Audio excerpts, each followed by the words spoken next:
बे दिनैनि हाबाफारिखौ लानाया जाबाय जोंनि जानालि गाव BCDC-या दिनैहाय मोनसे मोजां दिनखौ जों गोबाव समनिफ्राय सायख'ना लाबाय थादोंमोन जे मोनसे लावखार ओंखाम जानाय दिन होननानै बे थारिखखौ जों मोननायखाय दिनै जोङो बे संकस दैसा सेराव जोङो बे गासै जानालिगाव प्राइमारिनि सिङाव थानाय गासै गामि ओनसोलनि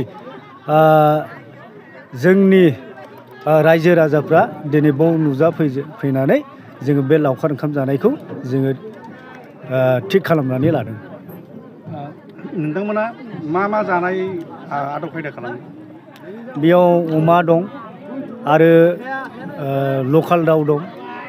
बेयाव आंहा जाय बिथांमोनहा जोंनि जानालि प्राइमारिनि जाय मानाव गेदेर जोंना चेयारमेन बिथाङा जोंनि जानालिगाव प्राइमारिनि सिङाव थानाय मोनफ्रोमबो गामिनि रायजो राजाफोरखौ लिंनानै लाबोनानै दिनै लावखार ओंखाम जाहोफैदों।